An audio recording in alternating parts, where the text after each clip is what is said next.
Hello everyone, I wanted to share a vision that I had.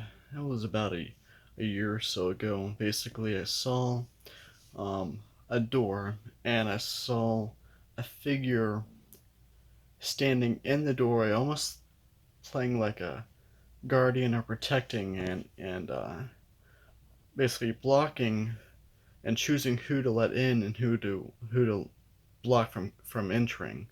Um, After praying on this and meditating on it, I realized that the door is Jesus. He is the door to the Father, the gateway to the Father, and the person, the figure that's standing at the doorway is the church.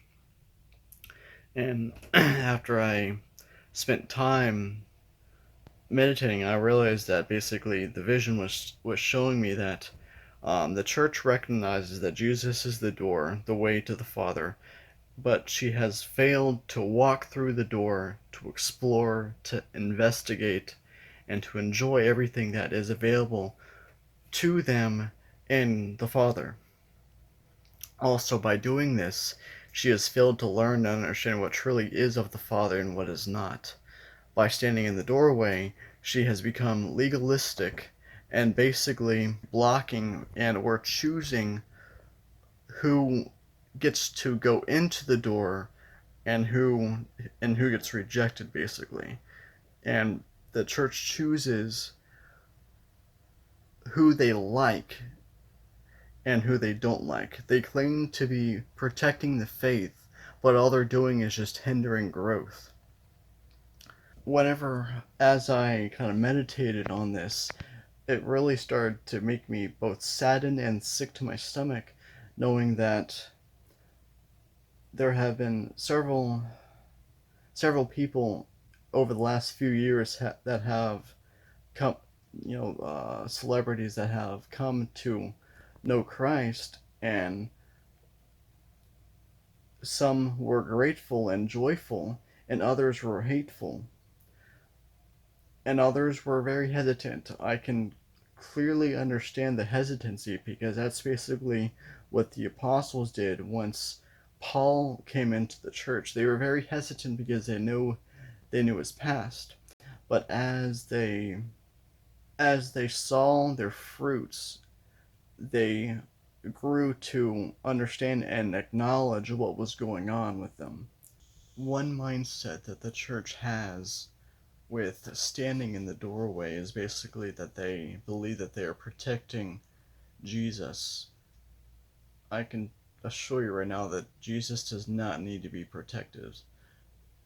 I urge the church to get out of the way, get out of the doorway, and allow anyone and everyone who wants to come into the church, who wants to learn and know Jesus, to enter that doorway. Do not block it.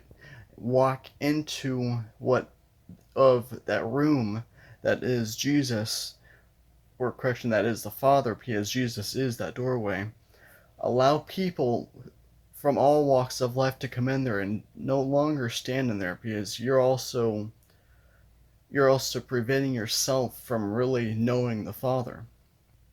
For the ones who think that they are doing good, I understand where what you're thinking and where and your mindset is, but it is not needed. Step away. Actually, in fact, it'll be even better. Walk into that door. Walk into the room and just experience Him through relationship, and don't be legalistic like you're being. Walk in, walk into that doorway and experience the power that Jesus, that the Father has and is wanting to give to you and show you. And for those who are basically hating on the people who are coming into the church, whether or not it's a celebrity or just any other person, even if it's a witch or whoever it is, it doesn't matter. Let them enter into and just greet them wholeheartedly and lovingly as they begin to know Jesus, they begin to know the Father, and watch the fruits that they start producing. As someone continues with the relationship with the Lord, they will begin that transition, the purification, and their fruits tell all. So yeah, it is completely okay to be very hesitant on on watching someone big, or just watching someone that you know who you don't fully believe is a Christian, but just continue watching them. You will most of the time you'll start seeing fruits immediately, and over time those fruits will just continue to blossom and blossom. But I urge the church to get out of the way. You are blocking growth. You are blocking the church's growth. You are blocking your own growth. Walk into the door and allow the Father to show you everything that is of Him and is not of Him. Again, I urge, get out of the way.